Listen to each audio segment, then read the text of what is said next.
नमस्कार, आप देख रहे हैं अवध टीवी। मैं हूं संतरी सिंह। आइए शुरू करते हैं आज की बड़ी खबर से। अरुणाचल में सरकारी भर्ती के नियम बदले। पीआरसी, एपीएसटी सर्टिफिकेट और स्थानीय जनजातीय भाषा अनिवार्य। अरुणाचल प्रदेश सरकार ने राज्य में सरकारी नौकरियों की सीधी भर्ती के लिए एक समान पात्रता नियमों को औपचारिक रूप से लागू कर दिया है। प्रशासनिक सुधार एवं प्रशिक्षण विभाग ने 26 अगस्त 2026 को इस संबंध में नोटिफिकेशन जारी किया।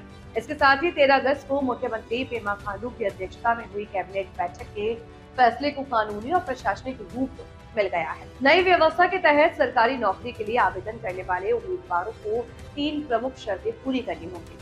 उम्मीदवार के पास अरुणाचल प्रदेश का वैध स्थायी निवास प्रमाण पत्र यानी पीआरसी, अरुणाचल प्रदेश अनुसूचित जनजाति यानी एपीएसटी सर्टिफिकेट और राज्य की कम से कम एक मान्यता प्राप्त इंडिजिनियस ट्राइबल लैंग्वेज का कामकाजी ज्ञान होना अनिवार्य है।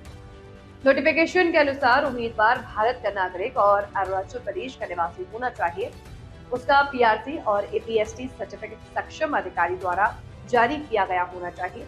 एपीएसटी प्रमाण पत्र भारत सरकार की ओर से समय समय पर अधिसूचित अनुसूचित जनजातियों की सूची के अनुसार मान्य होगा। ये नियम केवल राज्य सरकार के विभागों तक सीमित नहीं रहेंगे। इन्हें सरकारी पब्लिक सेक्टर अंडरटेकिंग यानी पीएसयू, ऑटोनोमस बॉडीज, स्थानीय निकायों और शहरी निकायों की सीधी भर्तियों में ही लागू किया जाएगा। ग्रुप ए, ग्रुप बी और ग्रुप सी के पदों तथा इनके समान दूसरे पदों के भर्ती और सेवा नियमों में भी इन शर्तों को शामिल करना होगा। अरुणाचल प्रदेश लोक सेवा आयोग यानी एपीपीएससी और अरुणाचल प्रदेश कर्मचारी चयन बोर्ड यानी एपीएसएसबी को निर्देश दिया गया है कि वे नई पात्रता शर्तों को तुरंत भर्ती विज्ञापनों और संबंधित नियमों में जोड़ें। इसका सीधा असर आने वाली प्रतियोगी परीक्षाओं और भर्ती प्रक्रियाओं पर पड़ेगा। नई भर्ती नीति का सबसे महत्वपूर्ण हिस्सा स्थानीय जनजातीय भाषा से जुड़ा है। उम्मीदवार को अरुणाचल प्रदेश की कम से कम एक अधिसूचित इंडिजिनियस ट्राइबल लैंग्वेज बोलने के साथ स्थानीय जनजातियों के बारे में कामकाजी जानकारी होनी चाहिए। जब तक प्रारंभिक प्रतियोगी परीक्षा में अरुणाचल प्रदेश अनुसूचित जनजाति भाषा दक्षता की लिखित परीक्षा शामिल नहीं की जाती, तब तक चयनित उम्मीदवार को नौकरी ज्वाइन करने के बाद भाषा टेस्ट देना होगा। ये टेस्ट 3 वर्ष की प्रोबेशन या निर्धारित अवधि के भीतर पास करना अनिवार्य होगा। निर्धारित समय में भाषा टेस्ट पास नहीं करने वाले कर्मचारी की वार्षिक वेतन वृद्धि और आगे का प्रमोशन रोक दिया जाएगा। भाषा परीक्षा पास करने के बाद ही उसे ये लाभ मिल सकेंगे। सरकार की ओर से परीक्षा का विस्तृत पैटर्न, स्तर और प्रक्रिया बाद में संबंधित भर्ती एजेंसियों और विभागों द्वारा स्पष्ट किए जाने की संभावना है। All Arunachal Pradesh students union यानी एएपीएसयू ने सरकार के फैसले का स्वागत किया है। एएपीएसयू अध्यक्ष मेजे ताकू ने इसे राज्य के मूल निवासियों के लिए महत्वपूर्ण उपलब्धि बताया है।